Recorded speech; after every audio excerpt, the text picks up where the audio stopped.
Derivative के topic को study करने जा रहे हैं। तो मान लीजिए कि हमारे पास एक फंक्शन दिया हुआ है y is equal to x to the power n। अब आपने इसे डिफरेंशिएट करना है तो आप लिख सकते हैं differentiating with respect to x। तो क्या डेरिवेटिव होगा इसका, उसके लिए हम यहाँ पर लिखेंगे dy अपॉन dx। एक्चुअल में d अपॉन dx डेरिवेटिव को शो कर रहा है कि हम डिफरेंशिएट कर रहे हैं विद रिस्पेक्ट टू x। अब जैसे आपने x की पावर n का डेरिवेटिव लेना है तो आप n को आगे ले आएंगे और n में से 1 को माइनस कर देंगे। अब इस कॉन्सेप्ट को समझने के लिए हम एक एग्जांपल लेते हैं। जैसे y is equal to x to the power 4 है। अब आपने इसे डिफरेंशिएट करना है पावर को, तो आपने क्या करना है 4 को आगे ले आना है और 4 में से 1 को माइनस कर देना है। तो जो आपका आंसर आएगा फाइनली वो होगा 4x टू दी पावर 3।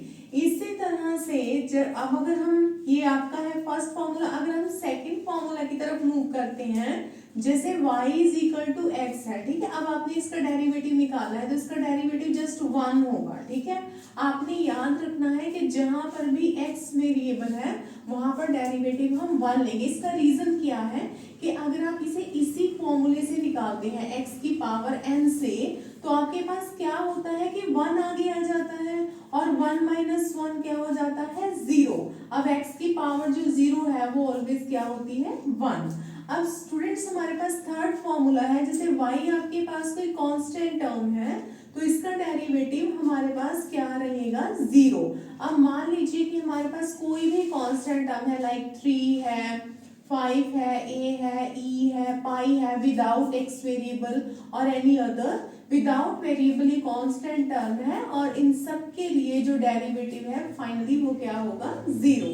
अब हम चलते हैं अपने फोर्थ फॉर्मूला की तरफ। अगर आप इस तरह से ले रहे हैं ax plus b to the power n, तो इसका डेरिवेटिव आप कैसे लेंगे। अब जैसे मान लीजिए आपने इसका डेरिवेटिव फाइंड आउट करना है तो उसके लिए आप जो पावर है ना n उसे आगे ले आएंगे इस तरह से और ax plus b to the power कितनी हो जाएगी n माइनस 1।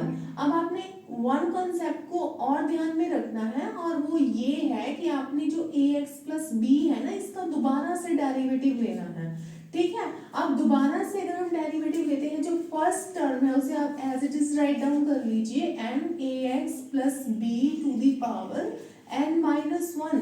अगर आप ax प्लस b का डेरिवेटिव दोबारा से लेते हैं तो आप x का 1 लेंगे और b अगर कांस्टेंट है तो 0। तो हमारे पास क्या बच जाता है ओनली a, क्योंकि a मल्टीप्लाई 1 आपके पास a रह जाएगा। अब इस कॉन्सेप्ट को समझने के लिए हम एक एग्जांपल लेते हैं। जैसे मान लीजिए आपके पास है यहाँ पर आप ले लीजिए 3x plus 5 to the power n। अब आपने इसका डेरिवेटिव निकालना है, ठीक है। अब आप कैसे निकालेंगे इसका डेरिवेटिव कि आप अगर मान लीजिए हम यहाँ n की जगह कोई और टर्म लेते हैं, लाइक 6 ले लेते हैं, तो आपने क्या करना है 6 आगे ले आइए, ठीक है। और यहाँ पर क्या हो जाएगा 3x plus 5 to the power 6 minus 1। और ये जो 3x प्लस 5 है ना इसका आप डेरिवेटिव यहाँ पर ले लीजिए, क्योंकि x का डेरिवेटिव 1 हो जाएगा और 5 का 0, तो आपके पास जस्ट 3 रह जाएगा, ठीक है। अब आपने 6 और 3 को मल्टीप्लाई कर लेना है और 6 3 जा क्या आ जाएगा 18 और आपके पास जो ये लीनियर इक्वेशन है विद इन द ब्रेसेस ये इसी तरह से रहेगी और आपका आंसर आ जाएगा 18 3x plus 5 to the power 5। तो स्टूडेंट्स ये डेरिवेटिव के कुछ बेसिक फॉर्मूलाज थे। हम नेक्स्ट फॉर्मूलाज को अपनी नेक्स्ट वीडियो में स्टडी करेंगे। Thank you so much.